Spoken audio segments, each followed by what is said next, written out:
A protest by asylum seekers at an Australian offshore detention centre has entered its 7th day, with hundreds reportedly on a hunger strike. Detainees at one compound on Manus Island in Papua New Guinea, PNG, have locked staff out, according to Australian media reports. Australia has accused the detainees of aggressive and disruptive behaviour. The policy of detaining asylum seekers offshore, intended as a deterrent, has been criticised by rights groups.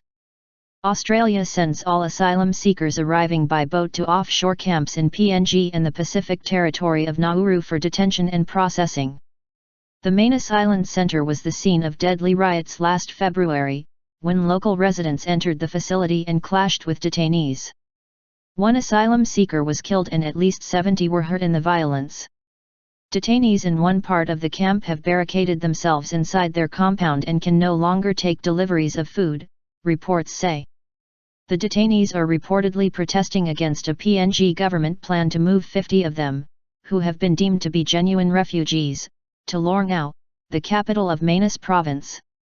They believe their lives are in danger, Ian Rintoul, a spokesman for campaign group the Refugee Action Coalition, RAC, told the BBC.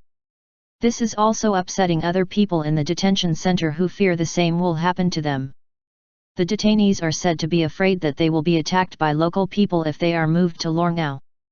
Mr. Rintoul said the refugees were so frightened of being resettled that they were refusing to leave the centre, despite the troubles there. He said there were no measures in place to help the asylum seekers who were accepted as refugees to get employment, education, or accommodation in PNG. Under laws brought in by the previous government, none of the people held in offshore camps can expect to be resettled in Australia, even if they are found to be genuine refugees. Irresponsible claims.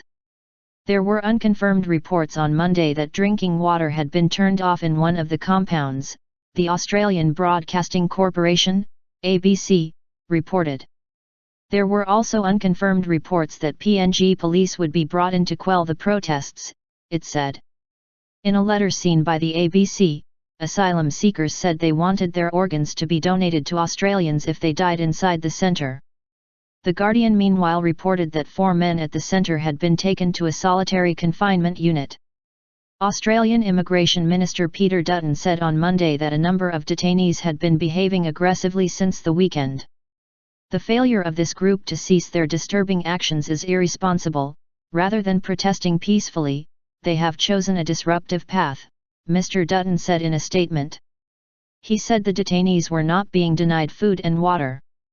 However, he said, the actions of some of the detainees had prevented the delivery of food, water, and medical services to others who were not participating in the protest. Mr. Dutton said false and irresponsible claims being circulated by some advocates were undermining the work of staff at the centre. He added that Australia was working with the PNG authorities to resolve the unrest. The government says its tough policies are aimed at ending the flow of boats carrying asylum seekers, so that no more people die making the dangerous journey to Australia. Only one such boat reached Australia during 2014, compared with the 401 which successfully reached shore in 2013, according to local media reports.